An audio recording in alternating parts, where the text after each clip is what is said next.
Assalamualaikum warahmatullahi wabarakatuh. Apa kabar sobat Sopter semuanya? Semoga kalian semua dalam keadaan sehat jasmani dan rohani, tidak kekurangan satu apapun. Oke, kita lanjutkan saja ceritanya. Bab 1451 sampai bab 1455. Begitu Kaisar Subarat mengatakan ini, semua orang tercengang. Lupakan saja, Long Aotian bertanya tidak percaya. Keberadaan klan Donghai sangat rahasia, dan banyak orang terbunuh dan terluka. Dia tidak tega membiarkan masalah ini berlalu begitu saja. Benar, kenapa dibiarkan seperti ini? Kamu membunuh begitu banyak orang dan kamu tidak memberiku penjelasan. Raja Racun juga berkata, Raja Beiliang berkata dengan dingin. Bahkan jika aku bilang lupakan saja, Beiliang Dao tidak akan setuju. Beiliang Dao tidak akan setuju. 300.000 orang Beiliang tidak akan setuju. Ratusan orang-orang dari klan Beiliang berkumpul, Qi berteriak. Beri aku alasan. Raja Beiliang menatap Kaisar Sishu. Sebenarnya kalian semua telah tertipu. Bukan itu masalahnya. Bukan Ye Junlin yang membunuhnya. Seseorang menjebaknya. Kaisar Sishu menjelaskan dengan lemah. Apa pendapatmu tentang bukti-bukti ini? Raja Beiliang melambaikan tangannya. Bawahan menyerahkan semua bukti. Ini adalah bukti yang dibuat oleh Avengers. Namun ternyata Ye Junlin lah yang bergerak. Kaisar Subarat tidak dapat membantah sama sekali. Ini, saat Kaisar Subarat membuka mulutnya, Raja Liang Utara mencibir, apakah kamu mencoba mengatakan bahwa ini adalah bukti palsu? Aku, Kaisar Subarat tersedak pada satu kalimat, meninggal. Raja Racun dan Long Aotian juga berkata serempak, kami juga memiliki cukup bukti untuk membuktikan bahwa Ye Junlin yang melakukannya. Tidak hanya itu, pemimpin klan Beiliang Saya Fu Senlin dan 4 muridnya dibunuh oleh Ye Junlin sebelumnya. Nanti, lusinan lainnya orang terbunuh. Aku terluka olehnya, yang ini bahkan tidak bisa melarikan diri. Sekarang Ye Junlin telah mendapatkan kembali kekuatannya dan membantai rakyatku, bagaimana aku bisa menanggungnya? Suara Raja Beiliang dipenuhi dengan rasa dingin yang menusuk tulang, panas dingin. Iya itu benar, Ye Junlin harus dibunuh, kami berempat bersama-sama mengeluarkan perintah klan, kami akan bertarung sampai mati. Raja Racun dan Long Aotian juga meraung. Kaisar Subarat merasa cemas seperti semut di panci panas. Tapi identitas asli Ye Junlin adalah sebuah rahasia. Apalagi setelah pertempuran di Gunung Jiulong, hal itu menjadi rahasia di antara rahasia. Dia tidak bisa bicara omong kosong begitu saja. Tidakkah kamu memikirkannya? Mengapa Ye Junlin membunuh orang? Teriak Kaisar Sishu. Sederhana sekali, Ye Junlin ingin 4 klan besar bekerja untuk pengawal Yanlong. Sekarang dia telah kembali dari cedera. Dia tidak memiliki identitas, dia membutuhkan jasa. Jika dia memaksa 4 klan besar untuk bekerja untuk Yanlong jaga bersama. Prestasinya ini cukup untuk mengembalikannya ke identitas aslinya? Tidak berlebihan untuk mengatakan bahwa dia bisa dinobatkan sebagai raja. Inilah tujuan Ye Junlin, analisis Raja Beiliang sangat masuk akal. Kaisar Subarat tidak bisa berkata apa-apa. Hari ini, atas nama 4 klan besar, perintah klan dikeluarkan. Bunuh Ye Junlin sampai mati. Saya, klan Beiliang, setuju. Saya, klan Xinjiang Selatan, setuju. Saya, klan Xinjiang Selatan, setuju. Klan Donghai, setuju. Selanjutnya, mereka bertiga menatap Kaisar Subarat. Raja Liang Utara mencibir. Kaisar Tang, tunggu apa lagi? Apakah kamu tidak setuju? Ya, saya tidak setuju. Demi keselamatan dan masa depan 4 klan besar, lebih baik kita jangan memprovokasi dia. Karena kami memprovokasi dia, saya tidak mampu membelinya. Kata Kaisar Subarat, hahaha, kita tidak mampu menyinggung perasaannya. Kapan kamu menjadi begitu tidak yakin? Apakah keempat orang hebatku takut padanya? Raja Beiliang langsung tertawa. Raja Racun juga tertawa dan berkata, jika dia adalah raja berdampingan, kita akan berbalik dan pergi, tapi dia tidak. Siapa bilang dia bukan? Dia adalah raja berdampingan. Kaisar Subarat merasa cemas dan tidak tahan, teriak Zi. Namun, ini hanya mengundang cemoohan dari semua orang. Kaisar Tang, kapan kamu menjadi begitu patuh? Hanya Ye Junlin yang membuatmu takut sampai titik ini. Kamu tidak ragu-ragu untuk mengarang hal-hal konyol seperti Ye Junlin adalah raja satu kata. Apakah kamu pikir kamu bodoh atau kita bodoh? Raja Beiliang bertanya, itu benar. Raja berdampingan Yi Zi telah mati di Gunung Jiulong. Dia tidak mungkin hidup. Bahkan jika dia masih hidup, bagaimana dia bisa berhubungan dengan Ye Junlin? Raja Racun dan yang lainnya juga bertanya, ini. Kaisar Subarat benar-benar bingung. Bahkan jika saya dipaksa untuk mengatakan yang sebenarnya, tidak ada yang akan mempercayainya. Ini adalah sesuatu yang tidak bisa ditolong. Dia tidak bisa membuktikannya meskipun dia ingin. Tidak masalah jika kamu tidak setuju. Bagaimanapun, ketiga keluarga setuju. Bahkan jika kamu klan Sishu tidak setuju, kamu harus setuju. Raja Beiliang tersenyum dingin. Bagaimanapun, itulah aturannya. Hei, jangan salahkan aku karena mengingatkanmu. Kamu hanya membuat masalah dengan membuat masalah untuknya. Kamu meminta kematianmu sendiri. Kaisar Sisu menghela nafas. HMPH, aku tidak percaya. Seberapa jauh dia bisa menentang surga? Bisakah dia melawan 4 klan besar, Raja? Liang Utara dan yang lainnya semuanya memiliki sikap tidak percaya pada kejahatan. Kakekku benar-benar tidak berbohong padamu, kamu harus segera mundur, jangan main-main dengannya, jangan main-main dengannya. Tang Yanran juga mencoba yang terbaik untuk membujuk. Saya ingin memprovokasi dia hari ini, beberapa orang berkata dengan tegas. Itu tidak bisa dihentikan sama sekali, kemarilah. Bawa Ye Junlin ke sini atas nama 4 klan besar untuk diadili. Raja Beiliang memerintahkan, beberapa ahli segera pergi. Di villa, bukan hanya Ye Junlin dan Li Ziran yang ada di sini. Bahkan Zhao Junfei dan yang lainnya ada di sini. Ziran, kami menyarankanmu untuk lebih sering keluar. Lihatlah kami sekarang, kami adalah orang-orang terkenal di kalangan atas Daxia. Kami berteman dengan anggota klan Beiliang yang belum pernah kami hubungi sebelumnya. Di makhluk teratas yang sekarang berteman dengan kita, nilai kami jelas lebih tinggi dari Anda. Kamu harus lebih sering keluar bersama kami, itu juga akan baik untuk bisnismu. Ternyata beberapa orang datang ke sini khusus untuk memamerkan identitas mereka. Lihat Ye Junlin lagi, jadi bagaimana jika dia pulih, tanpa lapisan identitas itu?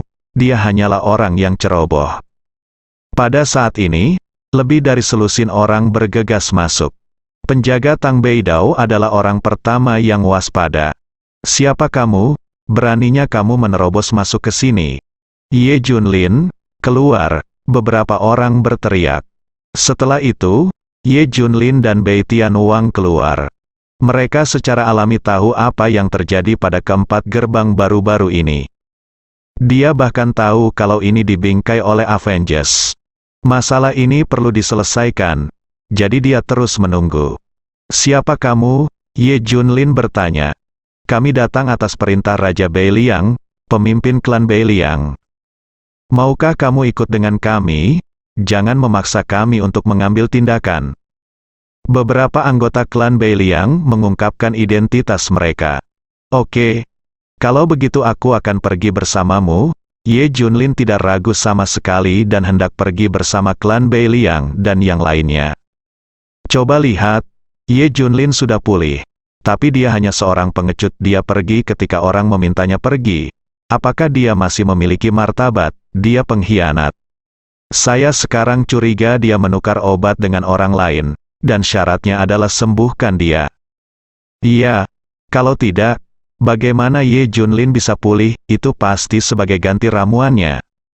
Semua orang memandang Ye Junlin dengan jijik. Ada perbedaan dunia dari master seperti mereka. Jangan khawatir, Tuan baik-baik saja, Tang Beidao menghibur. Li Ziran masih sedikit khawatir. Bagaimana dia menyinggung klan Beiliang? Dia mendengar wanita tua itu berkata bahwa klan Beiliang adalah yang terkuat. Anda tidak dapat macam-macam dengan orang berkuasa manapun di Sishu. Di Danau Barat, keempat gerbang telah menunggu. Semuanya, Ye Junlin memiliki ahli top di sampingnya. Dia telah melindunginya saat dia dinonaktifkan. Jadi kita harus mengeluarkan lebih banyak upaya untuk menghadapinya nanti. Raja Beiliang mengatur, jangan khawatir, tidak mudah berurusan hanya dengan 2 orang. Keempat penjaga gerbang berkumpul, semua orang penuh percaya diri. Bagaimanapun, kekuatan ini memaksa pengawal Yanlong untuk membuat konsesi saat itu. Kekuatan mereka terlalu kuat. Aku akan mengatakannya untuk yang terakhir kalinya. Semuanya, hentikan, jangan targetkan dia. Kaisar Sisu mengingatkan lagi. Hanya karena Ye Junlin adalah cucu ipar saudara perempuanmu. Apakah kamu begitu protektif? Terakhir kali aku memberimu wajah. Kali ini tidak mungkin. Semua orang mengira Kaisar Sisu sangat protektif terhadap Ye. Karena hubungan itu, Raja Pendaratan.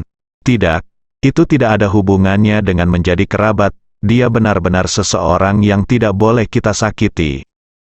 Kaisar Su Barat hampir menangis tanpa air mata. Kaisar Tang, menurutku kamu tidak lagi cocok menjadi jurumu di klan Sishu. Tolong segera ubah dia. Saran Raja Beiliang, Kaisar Su Barat. Dia bukan lagi penguasa klan Sishu, itu Ye Junlin. Beberapa orang lainnya berkata, ya, ubahlah secepatnya, kamu benar-benar berbeda dari sebelumnya, kami sangat kecewa. Bawa Ye Junlin, saat ini, suara gemuruh panjang datang. Saya melihat tuan dari klan Beiliang membawa Ye Junlin dan Bei Tian Wang ke lapangan. Tiba-tiba, ribuan pasang mata di lapangan menatap Ye Junlin dan mereka berdua. Semua anggota klan Sishu menundukkan kepala. Pandangan itu sepertinya mengatakan, kami tidak ada hubungannya dengan masalah ini. Kaisar Su Barat bahkan tidak berani melihat mata acuh tak acuh Raja Beiliang menyapu dan mendarat di Ye Junlin. Ye Junlin, apakah kamu tahu kesalahanmu? Raja Beiliang berteriak keras. Ye Junlin tersenyum. Kejahatan apa yang ada di sana? Siapa kamu? Kualifikasi apa yang harus kamu tanyakan kepadaku tentang kejahatanku? Dengar, aku adalah Raja Beiliang, kepala klan Beiliang. Apakah aku memenuhi syarat? Sebelum Anda membunuh 5 anggota klan saya, Fu Senlin, dan melukai murid-murid saya, sekarang Anda membantai 4 klan besar lagi dan lagi, Anda masih belum tahu kejahatan Anda. Raja Beiliang menatap Ye Junlin. Setelah mendengar ini, Ye Junlin memandang yang lain. Kamu di sini untuk meminta rasa bersalah juga. Tentu saja, kamu telah membunuh begitu banyak anggota klan kami. Hari ini, kami di sini untuk meminta rasa bersalah dan membuatmu membayar dengan darah.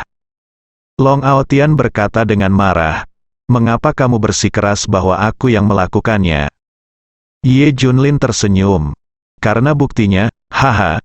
Buktinya terlalu jelas bukan, karena saya adalah penyerang diam-diam, mengapa saya meninggalkan begitu banyak bukti? Ye Junlin bertanya, apakah kamu sekelompok idiot? Ye Junlin membuat alasan, apakah kamu mengaku membunuh seseorang? Raja Beiliang berteriak cemas. Saya membunuh Fu Senlin dan keempat muridnya karena mereka mengkhianati Daxia. Saya juga melukai murid-murid Anda karena mereka menyergap saya. Adapun belakangan ini, Ye Junlin hendak menjelaskan kejadian baru-baru ini. Dia disela oleh Raja Beiliang.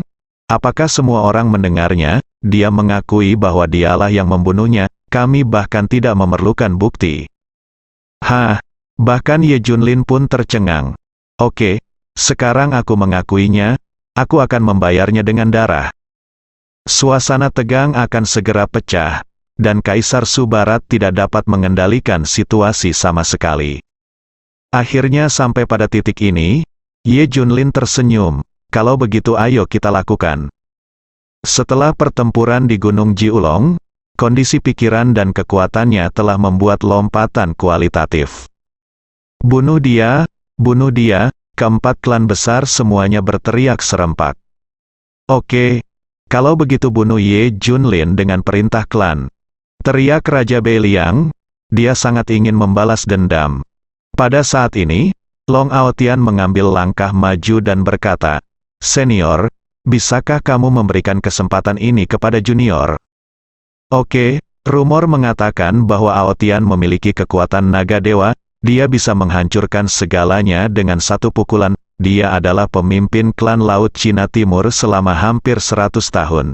Jenius terkuat, bahkan tidak ada pemuda di keluarga Beiliang kita yang bisa menandinginya. Saya optimis tentang Anda, Raja. Beiliang memuji Long Aotian tanpa ragu-ragu. Raja Racun juga menggema.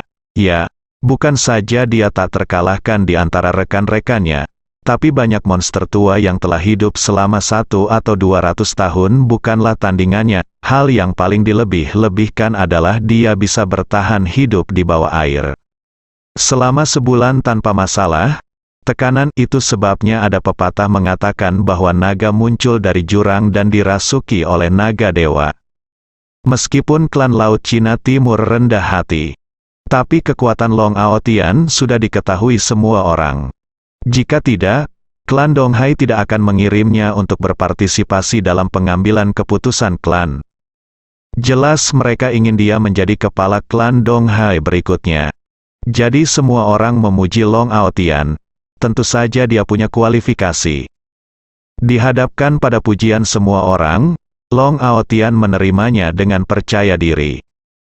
Dia mencibir dan berkata, "Senior, aku, Long Aotian, pasti akan membunuh si pembunuh hari ini dan membalas kebencian 4 klan besarku."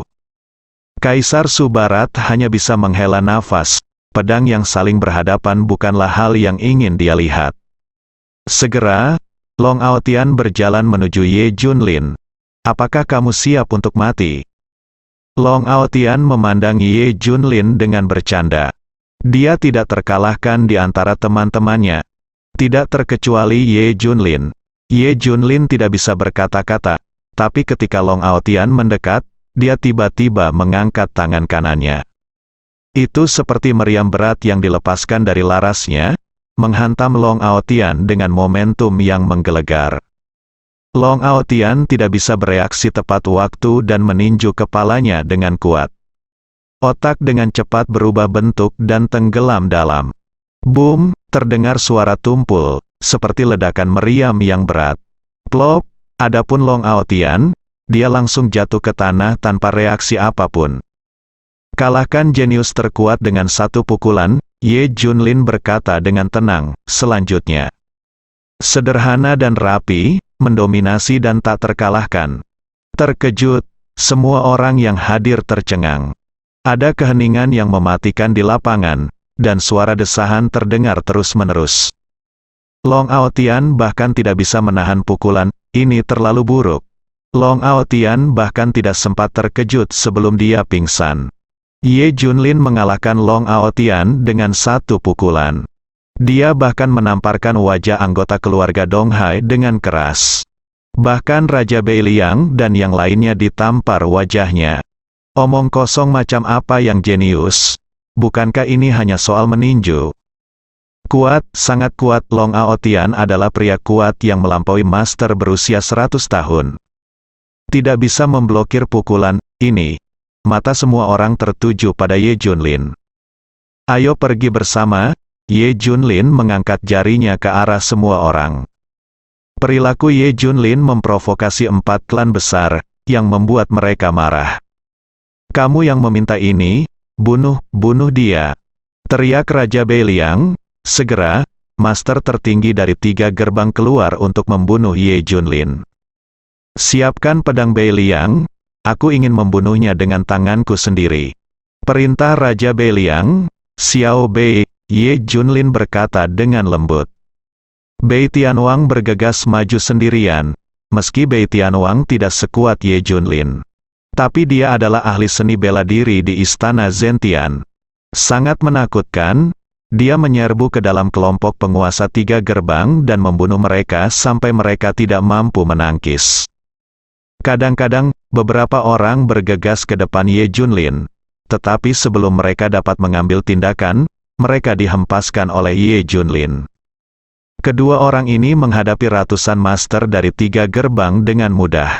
Segera tanah itu dipenuhi orang, Raja Liang Utara, Raja Racun, dan lainnya semuanya tercengang. Kekuatan bertarung macam apa ini? Apakah ini penguasa tertinggi dari 3 gerbang? Sebaliknya, Kaisar Su Barat dan yang lainnya tidak terkejut. Dibandingkan dengan pertempuran di Gunung Jiulong, ini bukan apa-apa. Kaisar Tang, mengapa kamu masih berdiri di sana? Panggil rakyatmu untuk datang. Teriak Raja Beiliang. Apa-apaan ini? Kaisar Su Barat bahkan tidak berani memberinya 100 keberanian. Hal yang tidak berguna, pengecut, aku akan melakukannya sendiri. Ini dia pedangnya, Raja Beiliang berteriak. Orang di belakangnya melemparkan Beiliang Dao tinggi-tinggi. TSK, saat Beiliang Dao ditarik keluar, gelombang udara dingin menyapu langit dan bumi. Daerah sekitarnya tampak membeku. Dikatakan bahwa Liang Dao Utara ditempa di ujung utara dan dibekukan selama 11 tahun. Begitu seseorang menyentuh pisau ini, pisau itu akan mati beku karena udara dingin. Pedang Beiliang tidak kalah dengan pedang Yanlong. Kamu dan aku harus bergabung. Raja Racun Xinjiang Selatan juga memilih untuk mengambil tindakan. Keduanya adalah makhluk teratas di sekte tersebut. Xiao Bei, mundurlah. Aku akan datang. Ye Junlin maju selangkah. Mencari kematian, Raja Beiliang menebas dengan pisau Beiliang di tangannya. Sebelum pisaunya tiba, rasa dingin menyelimutinya. Pepohonan dan rerumputan di samping danau barat sebenarnya tertutup lapisan es. Ye Junlin tidak bergerak sama sekali dan mengambil pisaunya dengan paksa. Rasa dingin yang mengerikan menyerang tubuhnya. Segera Ye Junlin membeku. Alis, rambut, dan wajahku tertutup es. Udara dingin pun langsung mengalir menuju danau barat. Air danau di sekitarnya justru membeku. Ini menunjukkan betapa mengerikannya dinginnya pisau ini. Senyuman muncul di wajah Raja Beiliang. Jika Ye Junlin tidak mati tercekik oleh energi pedang, dia juga akan mati beku oleh udara dingin. Boom! Tanpa diduga, saat berikutnya, Ye Junlin meledak dengan kekuatan yang menakutkan. Menyapu udara dingin, bang, pada saat yang sama, Raja Beiliang juga terluka oleh kekuatan ini dan terbang menjauh. Aku datang, Poison King juga bergegas. Raja Racun secara alami tidak akan menggunakan cara konvensional. Dia menggunakan berbagai racun dan racun. Dalam satu tarikan napas, ratusan metode digunakan pada Ye Junlin. Dia hanya membutuhkan 1 atau 2 melawan yang lain. Tapi untuk membunuh Ye Junlin, dia mencoba yang terbaik. Namun yang mengejutkan, Ye Junlin tidak terpengaruh sama sekali. Terakhir kali dia mengeluarkan racun dari Istana Raja Darah, tubuhnya menjadi kebal terhadap semua racun. Kali ini setelah pertempuran di Gunung Jiulong, dia menjadi lebih kuat. Dia juga tidak takut dengan racun Raja Racun. Hentikan angan-anganmu. Ye Junlin melemparkan dan berbalik sebelum mengirim Raja Racun terbang dengan sebuah tamparan. Terjadi keheningan yang mematikan. Pemimpin tertinggi dari kedua gerbang itu dikalahkan dengan begitu mudah. Orang aneh macam apa dia? Kaisar Sishu dan yang lainnya masih terlihat tenang. Setelah mengetahui bahwa Ye Junlin telah melakukan apa yang terjadi di Gunung Jiulong, segala sesuatunya hanya kekanak-kanakan. Saat ini Tang Beidao datang dengan tergesa-gesa. Ketika Raja Beiliang dan Raja Du melihatnya, harapan muncul di mata mereka. Saudara Tang, 4 orang kuat mengandalkanmu. Bunuh Ye Junlin secepatnya. Beberapa orang berteriak. Setelah Tang Beidao melihat mereka, dia berlutut di depan Ye Junlin, bersambung.